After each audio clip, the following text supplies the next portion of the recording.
All right. Welcome back to the Christo's pregame coaches report, brought to you as always by Christo's Restaurant, located next to the McCann Golf Course in Poughkeepsie. Christo's is your home for fine dining and catering. Geoff Brault alongside Marist head coach Brian Giorgis as the Foxes get ready to open the TD Bank Classic against the Vermont Catamounts tonight. Coach, the team comes in 1-1 after a pretty successful trip out to Kansas, fell to nationally ranked St. John's.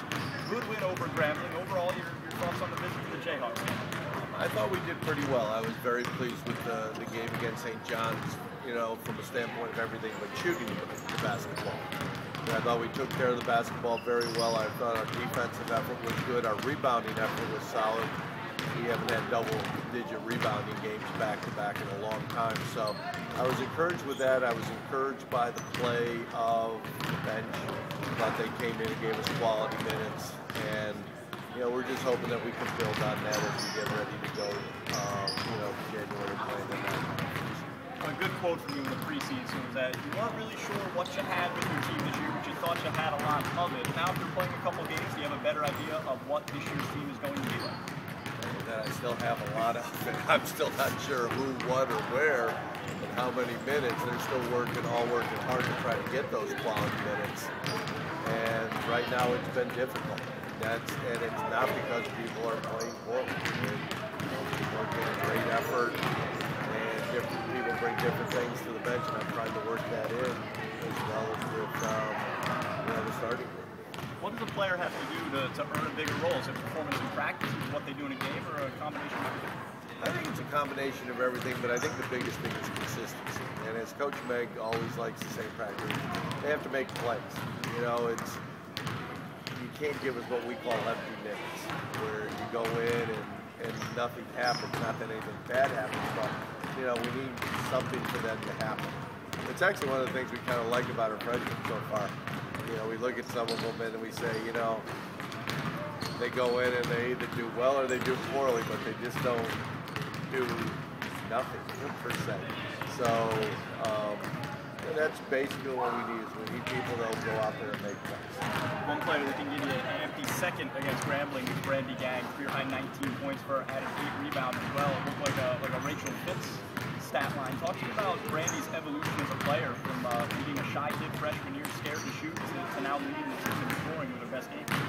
Well, you know, Brandy knew that, you know, what she brings to the table best is her shooting touch. And, you know, we've been on her case throughout the whole preseason stuff that you have to look to score.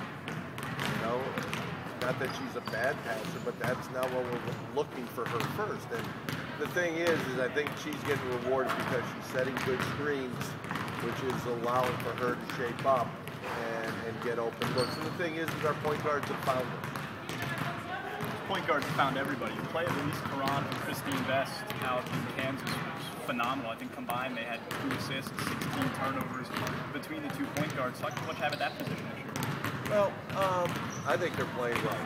You know, they each have identical stat line of 8 assists and 1 turnover. But they're doing what we asked them to do, which is to run the show, find the open people, and take good shots. Midge hasn't gotten off shooting-wise real well yet, but we know that she's a great shooter. And Elise Caron, like we've said from the very beginning, it's a different person. And, you know, she's bringing a lot to the table at both ends. You talked about Elise in Kansas stepping into the starting role, what you did to earn that. You said there wasn't anything that Christine did to lose that job. Just that Elise is playing really well right now. What does that do to a player like Christine who has to change roles from starter to reserve, and then for her not to lose any productivity running the show? Well, you know, people have to accept what happens. And like we told her, it wasn't that she had done anything wrong to something. You know, we've all known that Elise is the better defensive player. And now that her offense is gotten as good as Midge, you know, you like what you have there. We still know that we count on them, and hey, in a pinch, we may have both of them out there at the same time. You know, that's what I said. We have a lot of what we have. So, and they seem to be playing well together, and, you know, and feed off each other. And they want to see that the point guard position is a strength and a mainstay throughout the year. Really interesting matchup with the Vermont Catamounts tonight in the Patrick Gymnasium. Vermont's a team that for the last number of years has been one of the best mid-majors in the country, but top 7 scorers and their head coach from that run are gone. What do you see from this new version of Vermont? Well, they're a little bit like us, and they've got a lot of young people, and they got some people that were inexperienced. I think we're a lot more experienced than they are, but they've had an inexperienced group who are trying to go from being role players last year and limited minutes off the bench to, hey, we need this from them. And they seem to get a little better in the second game. It was a tough game to start with Nebraska. But the big thing for us is we have to come out strong and get at them right off the bat.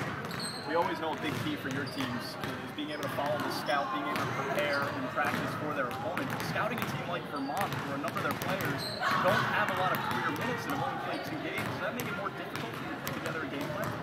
Well, I think anytime the first few games of the year are very difficult just because you don't have much film, and you're basing almost everything off 1 or 2 game tapes. And both of theirs were away. We haven't seen them on their home floor, which you got to assume they're much more comfortable with. So, we've got our game plan. We're still going to do what we try to do best, and we got to hope it's good enough. Marist head coach Brian Giorgis, the guest on the Christos pregame coaches report. As always, thanks for the time and your luck tonight. Thank you.